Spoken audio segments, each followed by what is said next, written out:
Comment importer un terrain dans l'Exocad? Extra, CADWork Maps.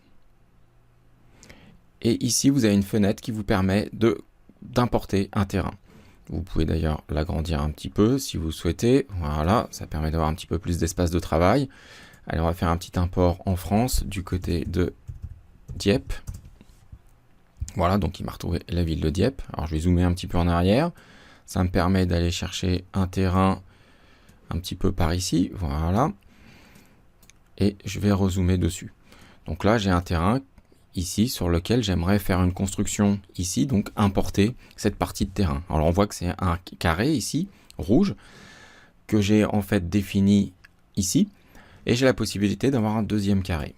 Alors en fait on a deux carrés et qui correspondent à deux précisions d'importation différentes pour les environnements du terrain. Donc le plus important ça reste le carré ici qui est le plus précis et l'environnement global qui est tout autour moins précis.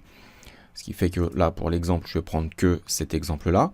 Ici, on a un carré de 400 mètres sur 400 mètres, mais en fait, j'aimerais avoir un carré de 200 mètres de large sur 400 de long.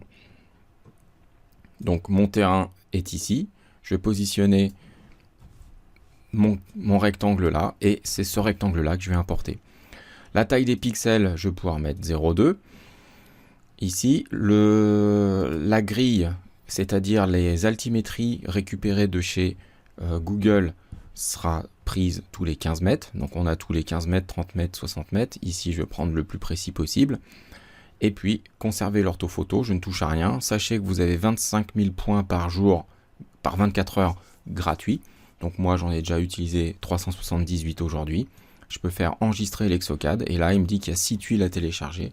Donc il va les télécharger et les retravailler. Je vais faire une petite pause.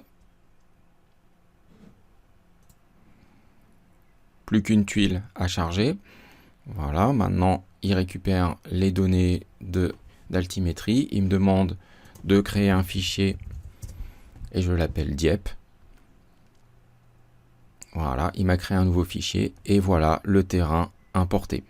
Donc il faut savoir une chose, c'est que toutes les altimétries de Google sont importées.